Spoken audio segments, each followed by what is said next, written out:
jauh di dalam relung sunyi setiap jiwa manusia. Bahkan pada fajar peradaban ketika kata-kata masih berupa bisikan dan dunia masih diselimuti misteri, bersemayam sebuah getaran purba. Ia bukanlah sebuah pemikiran, melainkan sebuah rasa.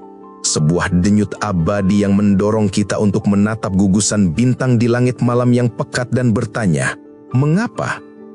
Ia adalah sebuah kehausan yang tak terpadamkan untuk mencari makna di antara keteraturan musim dan sebuah kegentaran yang kudus dalam menghadapi keheningan agung kematian. Inilah benih primordial dari apa yang kelak kita sebut sebagai agama. Ia tidak lahir dari istana-istana megah atau dari kemewahan waktu luang, melainkan dari kebutuhan paling mendesak dari ruh manusia, kebutuhan untuk memahami tempatnya di alam semesta yang maha luas dan untuk berserah diri pada sebuah kekuatan yang nafasnya terasa dalam hembusan angin dan amarahnya terlihat dalam kilat yang menyambar.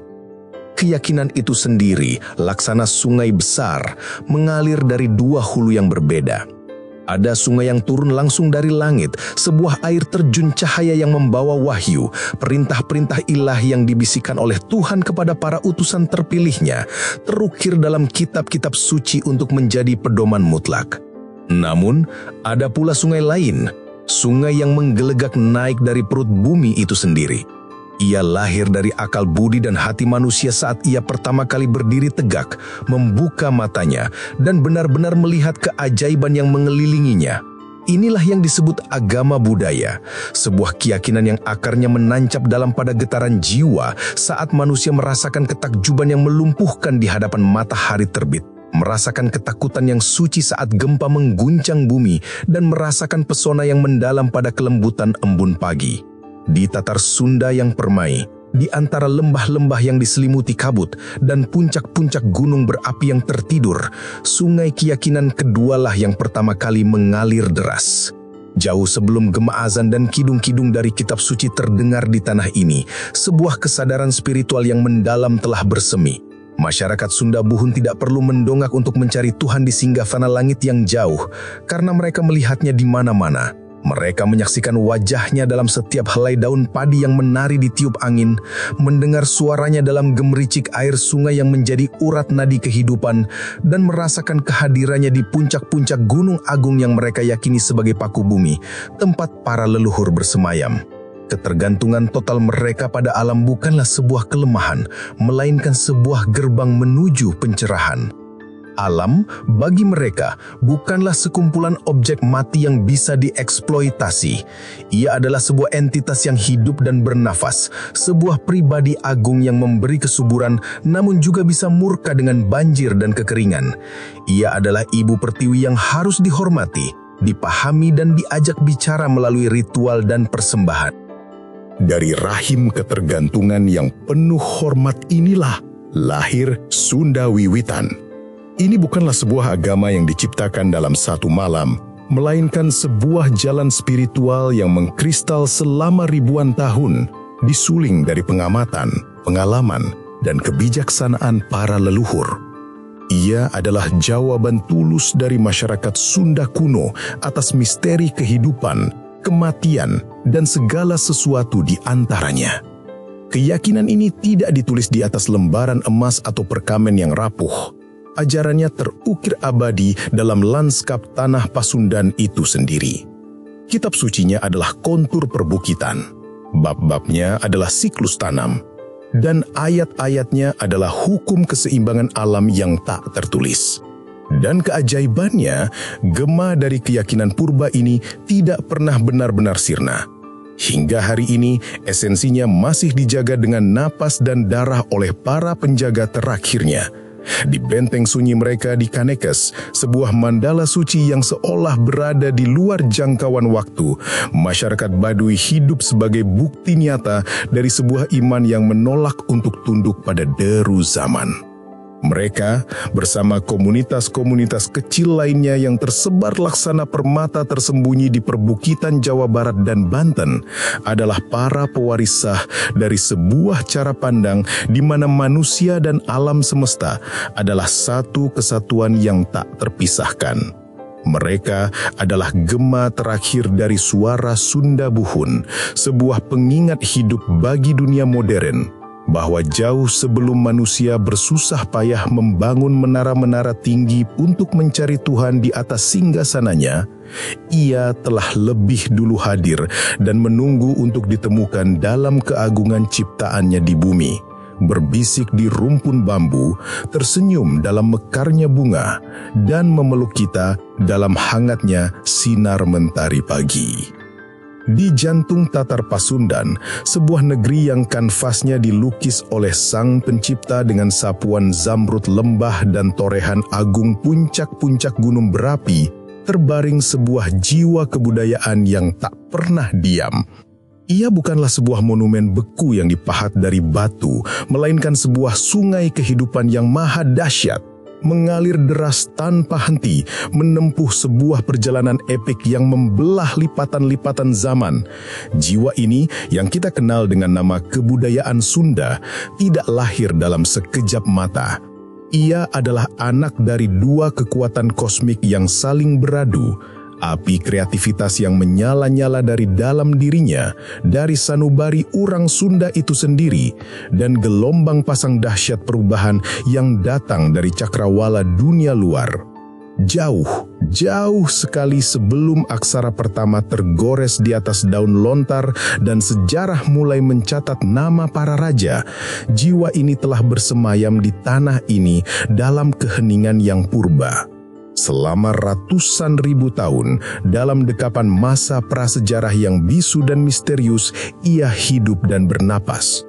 Jejaknya terasa melalui benda-benda peninggalan yang kini membisu, serpihan tembikar, kapak batu yang pernah diayunkan dengan gagah berani, semuanya menjadi saksi dari sebuah peradaban agung yang tak sempat meninggalkan nama untuk dikenang.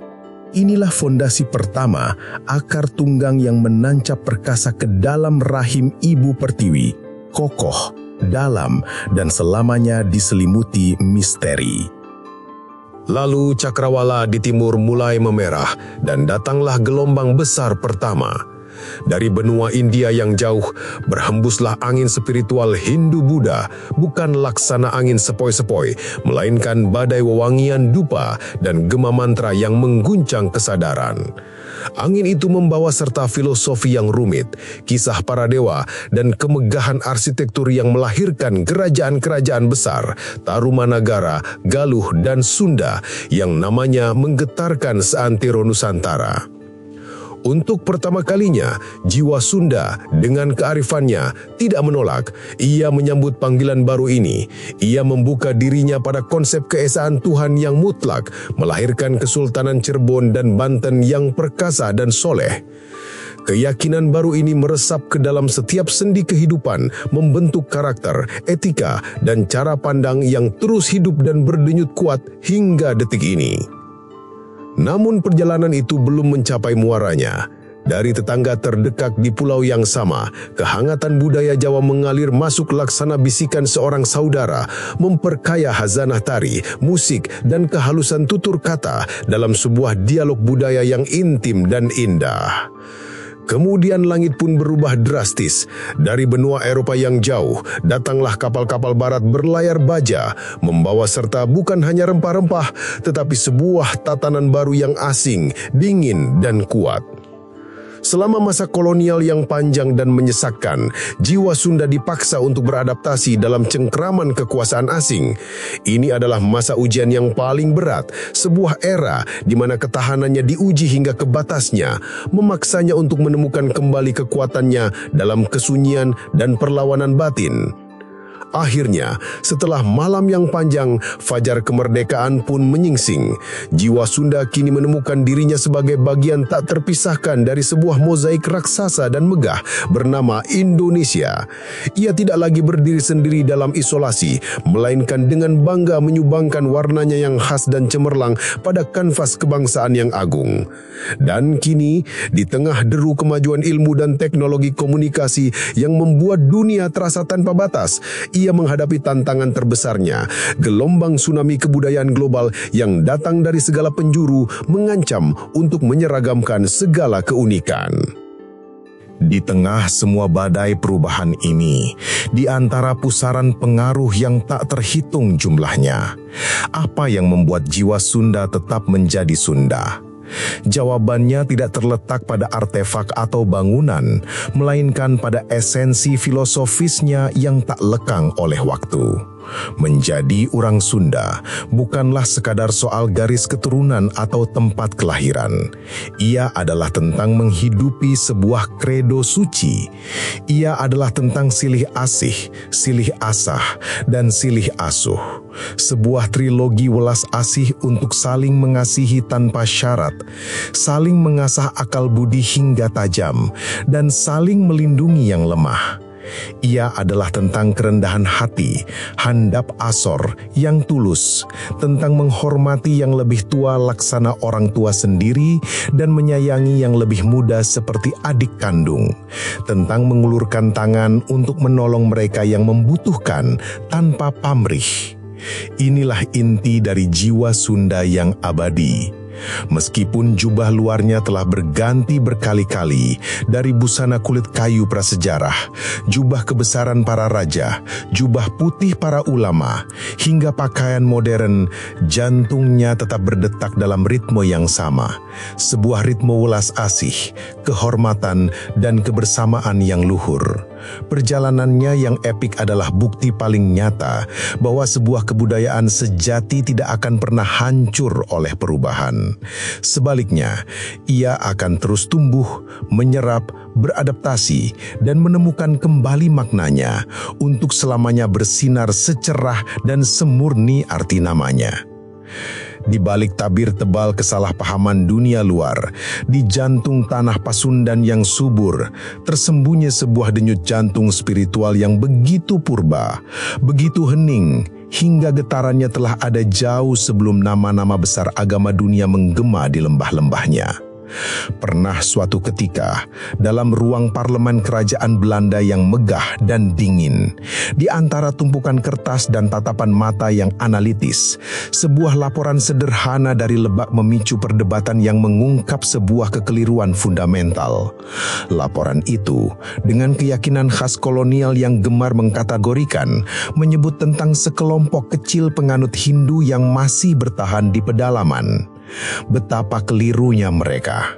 Yang mereka bicarakan dengan pena dan tinta itu bukanlah sisa-sisa keyakinan yang berlayar dari India, melainkan para penjaga terakhir dari sebuah iman yang jauh lebih purba, sebuah iman yang lahir langsung dari rahim tanah ini, orang Kanekes. Adalah Bupati Serang, PAA Jayadiningrat, seorang putra Sunda berpendidikan barat yang mencoba meluruskan kabut ketidaktahuan ini. Ia tidak bersandar pada buku-buku Eropa, melainkan mencondongkan telinganya pada bisikan seorang kokholot, seorang tetua bijaksana dari kampung Cikesik. Dari bisikan yang syarat akan kearifan turun-temurun itu, ia menyuarakan sebuah kebenaran yang terlupakan. Orang Kanekes bukanlah Hindu, bukan pula Buddha. Mereka adalah pemeluk kepercayaan luhur yang memuliakan arwah para leluhur.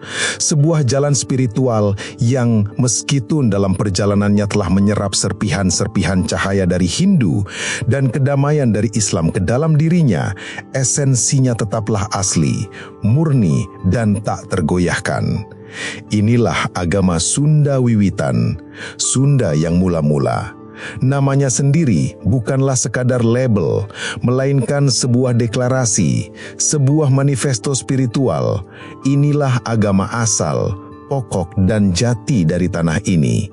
Namun isinya adalah sebuah misteri agung yang selubungnya dijaga rapat, sebuah pengetahuan sakral yang hanya tersingkap sedikit demi sedikit, laksana bulan yang muncul dari balik awan, hanya bagi mereka yang berhati murni. Di puncak semesta mereka yang tak terbayangkan, di singgasana keagungan yang tak terjamah oleh pikiran fana, bertahtalah Sang Hyang Keresa yang maha kuasa. Dialah Batara Tunggal, Tuhan yang Maha Esa dalam kesendiriannya yang mutlak. Dialah Batara Jagat, Sang Penguasa alam yang napasnya adalah denyut semesta. Dan dialah Batara Seda Nisakala yang gaib, yang esensinya melampaui segala bentuk dan nama. Dari tempatnya bersemayam di Buana Nyungcung, sebuah alam cahaya abadi, bahkan seluruh dewa-dewi perkasa yang dikenal dalam panteon Hindu, Brahma sang pencipta, Wisnu sang pemelihara, Siwa sang penghancur, harus menundukkan mahkota mereka, karena mereka semua hanyalah manifestasi dari kekuasaan tunggalnya. Bagi mereka, alam semesta bukanlah ruang hampa yang tunggal, melainkan 3 dunia agung yang berlapis-lapis dalam sebuah tatanan kosmik yang sempurna. Di puncak tertinggi adalah Buana Nyungcung, surga abadi tempat Sang Hyang Kresa bertahta dalam kemuliaan. Di bawahnya, terhampar Buana Pancatengah, panggung ujian yang fana, tempat manusia dan segala makhluk menjalani takdir dan perjuangan mereka. Dan di kedalaman terbawah, menganga Buana Larang, sang neraka, jurang keheningan beku bagi jiwa-jiwa yang tersesat. Di antara surga dan dunia, terbentang 18 lapisan alam, sebuah tangga kosmik yang agung, di mana di puncaknya bertahta Nyi Pohaci Sang Hyang Asri, Dewi Padi dan Kehidupan, bersama Sunan Ambu, Sang Ibu Semesta. Dari dunia cahaya yang tak terperi itu, Sang Hyang Kresa nurunkan, bukan melahirkan, melainkan mendatangkan 7 batara ke panggung dunia Buana Pancatengah. Salah satunya, yang tertua dan paling utama adalah Batara Cikal, leluhur agung, cikal bakal dari orang Kanekes. Keturunan Batara inilah yang sejak awal ditakdirkan untuk menjadi penjaga Sasaka Pusaka Buana, pusat dunia, titik paling suci di alam manusia. Bagi mereka, tanah bukanlah sekadar pijakan, melainkan sebuah mandala hidup yang suci, dengan tingkatan kesucian yang memusat laksana riak air, dari dunia luar yang profan, menuju tanah Sunda, lalu ke lingkaran yang lebih suci Banten, hingga ke jantungnya yang paling sakral, tanah Kanekes. Kehidupan mereka oleh karena itu adalah sebuah ritual panjang yang tak pernah putus. Melalui upacara ngukus, muja, ngawulu, dan ngalaksa, mereka terus-menerus menjalin komunikasi dengan yang gaib dan menjaga harmoni alam semesta. Puncak dari pengabdian ini adalah upacara muja di Sasaka Pusaka Buana, sebuah ziarah yang begitu sakral hingga hanya Sang Puun, pendeta tertinggi, dan segelintir orang terpilih yang boleh mengikutinya. Mereka akan melakukan perjalanan suci, menyucikan raga dan jiwa di air keramat, dan mendaki bukit terlarang yang dijaga oleh kekuatan gaib. Di puncaknya, mereka tidak mencari emas atau permata duniawi, melainkan lumut suci yang tumbuh di atas batu keramat yang mereka sebut Komala, sebuah berkah gaib yang terwujud, yang dipercaya membawa kesejahteraan dan kesuburan bagi seluruh dunia. Namun inti terdalam dari jalan spiritual mereka adalah buyut, hukum tabu yang tak boleh dilanggar. Ini bukanlah sekadar kumpulan larangan yang mengekang, melainkan sebuah perisai gaib, sebuah benteng tak kasat mata yang didirikan untuk melindungi kemurnian. Orang Kanekes percaya bahwa sukma atau jiwa manusia adalah percikan cahaya yang berasal dari kahyangan yang suci. Ia dititipkan ke dalam raga di Buana Pancatengah untuk menjalani tugas hidupnya. Dan setelah tugas itu selesai, ia harus kembali pulang ke sana dalam keadaan suci pula. Setiap perbuatan, setiap kata yang terucap, setiap penggunaan panca indera adalah sebuah pertaruhan kosmik. Perbuatan baik akan menjaga sukma tetap rahayu, selamat, murni, dan bercahaya. Sementara perbuatan buruk akan mengotorinya dengan noda-noda duniawi, membuatnya terlalu berat untuk terbang pulang, dan akhirnya tersesat ke Buana Larang. Karena itulah ada buyut Adam tunggal yang begitu ketat bagi orang kampung dalam yang menjadi inti penjaga, dan buyut Nahun yang sedikit lebih ringan bagi mereka yang berada di lingkaran luar. Semua tabu ini memiliki 3 tujuan mulia: melindungi kemurnian jiwa setiap individu, menjaga kesucian mandala atau tanah keramat mereka dari polusi dunia luar, dan melestarikan tradisi luhur warisan leluhur sebagai kompas abadi. Bagi orang Kanekes, tanah yang mereka pijak bukanlah sekadar hamparan bumi yang mati. Ia adalah sebuah mandala yang hidup, sebuah kebuyutan yang jantungnya berdenyut, sebuah ruang suci yang bernapas dalam ritma kosmik. Di dalam lindungan sakral mandala ini terhampar lapisan-lapisan kesucian yang tak kasat mata, memusat laksana riak air di telaga sunyi dari perbatasan dunia luar yang profan hingga ke jantungnya yang paling sakral dan paling murni, Sasaka Pusaka Buana. Keyakinan ini bukanlah sebuah kenangan romantis dari masa lalu. Bagi mereka, ini adalah kebenaran absolut. Status suci tanah ini akan terus berlaku, tak akan luntur oleh zaman, hingga sang waktu sendiri berhenti berdetak dan dunia ini menemui ajalnya. Dan dari keyakinan yang mengakar sedalam ini, lahirlah perisai mereka yang paling kuat, benteng gaib mereka, buyut atau tabu. Setiap larangan adalah sebuah dinding tak kasat mata yang menjulang ke langit. Setiap suruhan adalah sebuah mantra penjaga yang dihidupi, yang didirikan untuk melindungi kemurnian abadi mandala mereka dari kontaminasi dunia. Namun, perisai ini tidak terlahir dari kedamaian. Ia ditempa dalam api kehilangan yang membakar, dibentuk oleh palu godam penderitaan. Ketika kerajaan Sunda, sang pelindung agung, remuk redam dan lenyap ditelan kabut sejarah, orang Kanekes mendapati diri mereka terdampar laksana yatim piatu di tengah badai perubahan. Tak ada lagi raja berwibawa yang akan menjadi perisai duniawi yang akan menjaga kesucian mandala mereka dari gempuran dunia luar yang tak pernah berhenti. Sejak saat itu, kepentingan suci mereka seringkali berbenturan dengan agenda kekuasaan baru, Kesultanan Banten yang soleh namun berbeda jalan, pemerintah kolonial yang dingin dan penuh perhitungan, dan gelombang zaman yang terus berubah tanpa ampun. Ditinggalkan dan sendirian di tengah kesunyian hutan belantara, mereka mengambil sebuah sumpah sunyi yang menggetarkan jiwa. Jika dunia tak lagi bisa melindungi mereka, maka mereka akan melindungi diri mereka dari dunia. Maka, dengan sebuah keputusan kolektif yang radikal, mereka pun menutup gerbang jiwa mereka. Mereka menolak bisikan-bisikan baru dari luar yang menjanjikan kemajuan namun mengancam kemurnian. Sebaliknya, mereka memeluk erat tradisi leluhur sebagai satu-satunya kompas, satu-satunya peta, satu-satunya cahaya dalam kegelapan. Sikap ini bukanlah lahir dari ketakutan, melainkan sebuah strategi pertahanan spiritual yang paling mendalam. Mereka tahu, mereka harus menjaga kemurnian tradisi mereka hingga tetes darah terakhir, karena di dalam tradisi itulah terletak jangkar keselamatan jiwa dan denyut kesucian tanah mereka. Betapa seriusnya sumpah ini terlihat dari harga yang harus dibayar bagi mereka yang goyah. Pelanggaran terhadap buyut bukanlah sekedar kesalahan personal, melainkan sebuah luka menganga yang mengotori seluruh komunitas. Sebuah keretakan pada cermin suci mandala itu sendiri. Hukumannya bukanlah penjara atau denda, melainkan sebuah kematian sementara yang mengerikan. Sang pelanggar akan dibuang, diasingkan dari masyarakatnya, diputus dari energi tanah sucinya selama 40 hari dan 40 malam yang panjang. Melalui upacara penyapuan, sebuah ritual pembersihan yang dahsyat, kotoran dosa itu dicabut dari akarnya.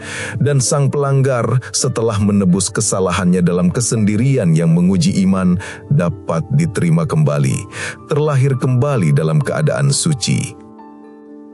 Akan tetapi, kehidupan mereka bukanlah semata tentang larangan yang mengekang. Di balik dinding buyut yang kokoh, ada pula puncak perayaan spiritual yang menghubungkan mereka dengan kekuatan terdalam bumi, upacara Ngalaksa. Ini bukanlah sekedar pesta panen biasa, ini adalah sebuah alkimia suci. Dari 7 rumpun padi pilihan yang ditanam di Humas Serang, ladang pusat yang mereka yakini sebagai pusar bumi, rahim Ibu Pertiwi, mereka menciptakan laksa. Proses pembuatannya adalah sebuah laku puasa yang khusyuk, sebuah meditasi panjang untuk menarik sakti bumi, kekuatan magis dari tanah suci, dan memasukkannya ke dalam setiap butir beras. Dan sebagai penutup agung dari seluruh siklus kehidupan agraris mereka, upacara ini mencapai puncaknya dalam sebuah perjalanan suci yang menyeberangi batas dunia mereka, Seba. Inilah momen paradoks yang indah, di mana komunitas yang paling menutup diri ini dengan sengaja membuka gerbangnya bukan untuk menerima pengaruh, melainkan untuk memberi berkah. Dengan membawa persembahan laksa yang telah diisi dengan energi sakral tanah mereka, Sang Pu'un akan menghadap kepada penguasa negara, penguasa dunia luar. Pada mulanya, persembahan ini adalah sumpah setia dari para penjaga spiritual kepada pelindung duniawi mereka, Raja Sunda. Ketika kerajaan itu runtuh, kesetiaan mereka pada prinsip keseimbangan alam tidak goyah. Mereka mempersembahkan Seba kepada Sultan Banten, lalu kepada Bupati Serang, dan kini dalam gema sejarah yang terus berlanjut tanpa putus kepada Gubernur Banten dan Bupati Lebak. Melalui persembahan ini, mereka percaya bahwa ini bukan sekedar upeti. Ini adalah transferensi energi sakral. Kesaktian dari tanah suci mereka akan mengalir, memperkuat sang pemimpin, memberkahi wilayahnya, dan menjaga keseimbangan alam yang rapuh. Inilah misteri besar masyarakat Sunda. Jauh di bawah permukaan kehidupan modern yang hiruk-pikuk, mengalir sebuah sungai bawah tanah kepercayaan purba. Pengaruhnya tak kasat mata, namun meresap ke dalam DNA budaya, ke dalam setiap aspek kehidupan, menjadi bukti abadi bahwa sebuah keyakinan yang berakar pada kesucian tanah dan kesetiaan pada leluhur tak akan pernah bisa dipadamkan oleh api zaman. Ia akan terus mengalir, hening namun kuat selamanya. Ketika gema syahadat pertama kali berbisik di Tatar Sunda, ia datang bukan laksana badai penaklukan yang memorak-porandakan, melainkan laksana fajar yang merekah perlahan di ufuk timur. Cahayanya yang lembut menyentuh puncak-puncak gunung, meresap ke dalam lembah-lembah yang subur, membawa serta kehangatan dari sebuah keyakinan baru yang menenangkan jiwa. Namun, tidak semua jiwa menyambut cahaya pagi itu dengan cara yang sama. Di saat sebagian besar masyarakat Sunda membuka jendela hati mereka lebar-lebar, membiarkan cahaya itu masuk dan menerangi sanubari, sebuah keputusan monumental dan sunyi diambil di jantung pedalaman yang paling senyap. Di benteng terakhir kesucian mereka di Kanekes, di antara hutan lebat yang menjadi perisai alami, sebuah komunitas mengambil pilihan yang akan menggetarkan lorong-lorong waktu. Mereka yang kelak dikenal dunia sebagai orang Badui menolak untuk melepaskan genggaman tangan mereka yang erat pada iman para leluhur. Ini bukanlah sebuah pengingkaran yang lahir dari kebencian atau ketakutan, melainkan sebuah sumpah kesetiaan abadi yang diucapkan dalam keheningan hati. Ketika mereka merasakan gelombang Islam mulai menyentuh gerbang kerajaan Pakuan Pajajaran, mereka secara sadar dan sengaja menarik diri, melangkah mundur ke dalam bayang-bayang sejarah, memilih untuk menjadi penjaga terakhir dari sebuah api suci agar tak pernah padam. Ajaran luhur Sunda Wiwitan. Maka, mereka pun membangun sebuah wilayah religius yang khas, sebuah sangkar emas tradisi yang melindungi mereka dari badai perubahan. Di dalam sangkar suci ini, ritual-ritual kuno terus dihidupkan, bukan sebagai rutinitas, melainkan sebagai napas kehidupan itu sendiri. Setiap upacara adalah sebuah dialog agung dengan alam semesta. Mereka membakar kemenyan untuk menghormati arwah para karuhun yang senantiasa mengawasi dari alam keabadian. Mereka melantunkan mantra untuk menyucikan pancar bumi dari segala noda dan luka yang ditimbuhkan oleh zaman. Mereka menarikan tarian syukur untuk memuliakan Dewi Padi, sang sumber kehidupan. Dan yang terpenting, mereka menegakkan Pikukuh Baduy, hukum adat yang tak tertulis, demi menjaga kesejahteraan inti jagat dan keseimbangan kosmos itu sendiri. Dalam setiap mantra yang terucap dari bibir mereka, ada permohonan restu dari para leluhur, sebuah doa tulus untuk menolak mara bahaya, dan sebuah harapan yang tak pernah padam akan kedamaian abadi bagi seluruh dunia. Namun, di dalam pengasingan suci itu, sebuah keajaiban kemanusiaan terjadi. Mereka tidak pernah memutus tali persaudaraan. Dengan kearifan yang melampaui zaman, mereka memandang saudara-saudara mereka di luar sana yang telah menempuh jalan baru bukan sebagai orang asing atau musuh, melainkan sebagai Sunda Islam, Sunda yang memeluk Islam. Bagi mereka, orang Sunda lainnya tetaplah dulur urang, saudara kita. Mereka sadar sepenuhnya bahwa darah yang mengalir di pembuluh nadi mereka sama, tanah air yang mereka pijak sama, dan akar pohon keluarga mereka berasal dari tunas yang sama. Yang membedakan hanyalah jalan spiritual yang kini mereka tempuh. Inilah sebuah drama agung dalam sejarah Kasundaan, sebuah perpecahan iman yang mendalam, namun bukan perpecahan bangsa. Jalan spiritual mereka telah bercabang di sebuah persimpangan sejarah yang krusial, namun akar pohon keluarga mereka tetap satu dan tak terceraikan, selamanya terikat oleh tanah, bahasa, dan kenangan bersama. Maka, timbullah sebuah pertanyaan agung. Jika satu komunitas memilih untuk tetap menjadi penjaga api purba, mengapa sebagian besar jiwa Sunda yang lain membuka gerbang hati mereka begitu lebar pada fajar keyakinan yang baru ini?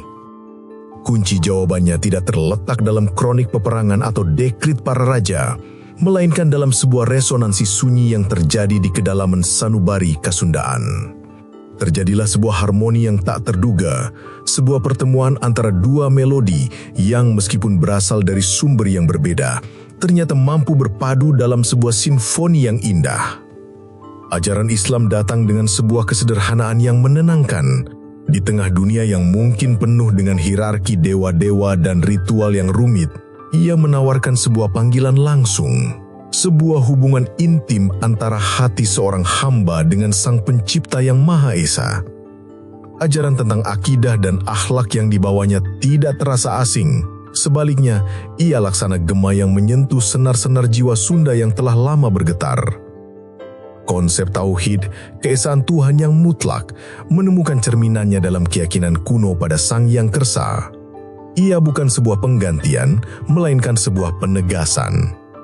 Ajaran Islam tentang etika, tentang welas asih, tentang keadilan dan kehormatan berresonansi sempurna dengan filosofi luhur silih asih, silih asah, dan silih asuh yang telah menjadi napas kehidupan mereka.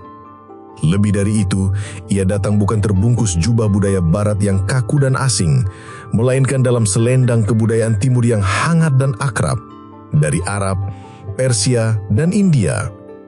Aroma wewangian, keindahan kaligrafi, dan kedalaman sastra sufistik yang dibawanya terasa laksana lagu lama yang terlupakan dan kini kembali terdengar, membangkitkan sebuah kenangan primordial, sebuah perasaan kembali pulang. Maka, Islam tidak merangsek masuk melalui ujung pedang yang dingin dan berdarah. Ia meresap lembut melalui hikmah para pendakwah yang bijaksana dan bersemi subur di ruang-ruang pendidikan yang damai. Ia tidak datang untuk menaklukkan, melainkan untuk merengkuh. Dalam rengkuhan inilah, terjadilah sebuah alkimia kebudaya yang agung, sebuah peleburan suci, sebuah proses asimilasi dan akulturasi di mana kearifan luhur budaya Sunda bertemu dan menyatu dengan cahaya wahyu ajaran Islam. Dari tungku peleburan ini, lahirlah sebuah identitas baru yang kaya, berlapis, dan unik, kebudayaan Sunda Islam Kiwari yang kita saksikan dan rasakan denyutnya hari ini. Islam menjadi bagian tak terpisahkan dari jati diri Sunda, terwujud dalam setiap helaan napas dan denyut nadi, tertenun begitu erat ke dalam permadani jiwa mereka, hingga menjadi identitas yang tak lagi disadari. Inilah kisah epik tentang dua jalan yang diambil dari satu persimpangan sejarah yang sama, di mana satu komunitas memilih untuk menjadi penjaga mata air purba yang hening, memastikan kemurniannya terjaga dari derasnya arus zaman. Sementara yang lain memilih untuk mengalir bersama arus sungai besar yang baru, memperkaya alirannya dengan warna dan kekuatannya sendiri. Namun keduanya, dalam perbedaan jalan mereka, tetaplah bagian tak terpisahkan dari aliran agung yang sama bernama Kasundaan. Maka, di ufuk senja perjalanan epik ini, saat kita berdiri di puncak pemahaman, kita menemukan sebuah kebenaran yang menakjubkan. Jiwa Sunda dalam segala kemegahannya bukanlah sebuah arca tunggal yang dipahat dari sebongkah batu padas. Ia adalah sebuah mozaik agung yang tak terperi indahnya, yang kepingan-kepingannya diletakkan satu persatu oleh tangan-tangan takdir dan zaman, direkatkan oleh aliran sejarah yang deras. Dan dari perenungan atas mozaik yang hidup ini, terungkaplah beberapa kebenaran fundamental, kunci-kunci emas yang membuka gerbang untuk memahami jiwa salah satu suku terbesar di Nusantara ini. Kebenaran pertama adalah tentang jantung dari mozaik itu sendiri. Di pusatnya yang paling sakral, di dalam benteng terakhir Kanekes yang seolah berada di luar jangkauan waktu, dan di kantong-kantong peradaban adat lainnya yang tersembunyi, sebuah api purba masih menyala dengan setia. Itulah Sunda Wiwitan. Ia bukanlah sekedar kepercayaan sisa yang berdebu, bukan pula fosil spiritual yang dipajang di museum sejarah. Ia adalah mata air itu sendiri, sumber spiritual dari mana karakter Sunda yang welas asih dan harmonis pertama kali memancar. Keberadaannya hari ini adalah sebuah monumen hidup, bukti dari sebuah keteguhan yang melampaui nalar dalam menjaga warisan suci para leluhur. Lalu terungkaplah kebenaran kedua, dan inilah rahasia terbesarnya, sebuah kunci yang menjelaskan segalanya. Api purba itu, sejak awal mula keberadaannya, telah menyembah pada satu cahaya tunggal yang Maha Esa.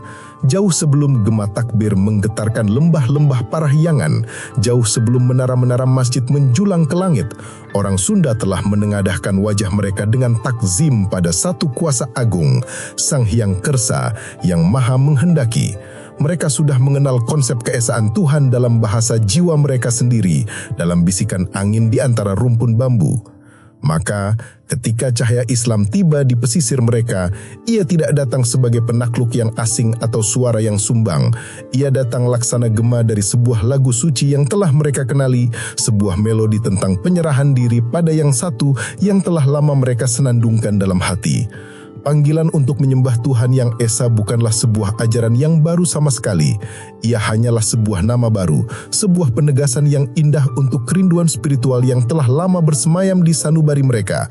Inilah jembatan tak kasat mata itu, yang dibangun dari benang-benang kerinduan spiritual yang sama, yang membuat Islam begitu mudah meresap, bukan hanya menjadi agama formal, tetapi menjadi denyut nadi baru, menjadi darah yang mengaliri identitas Kasundaan itu sendiri. Akhirnya, kebenaran ketiga, gema dari mata air purba itu tidak pernah benar-benar lenyap di telan zaman. Ia terus mengalir laksana sungai bawah tanah, tak terlihat di permukaan, namun senantiasa memberi nutrisi pada akar-akar pohon kebudayaan Sunda modern. Ketika masyarakat Sunda hari ini berbicara tentang perlunya keseimbangan dalam pemerintahan, dalam kehidupan sosial, dan dalam pencarian spiritual, mereka tanpa sadar sedang menyuarakan kembali konsep kuno Tritangtu. Struktur kosmos Sunda Wiwitan kini telah bertransformasi menjadi cetak biru spiritual yang membentuk cara mereka membangun masyarakat, berpolitik, dan menata kehidupan. Keberagaman Sunda saat ini dalam segala kekhasannya yang santun dan dinamis adalah sebuah dialog abadi yang tak pernah putus antara masa kini yang mereka jalani dan masa lalunya yang paling dalam.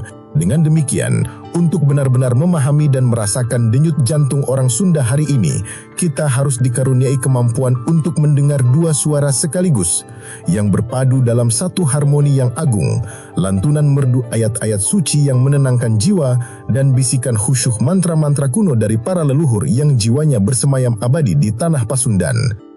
Sekian dari kami, apabila banyak kesalahan, mohon maaf yang sebesar-besarnya. Al-haqqu mir rabbik, fala takunanna minal mumtarin. Wassalamualaikum warahmatullahi wabarakatuh.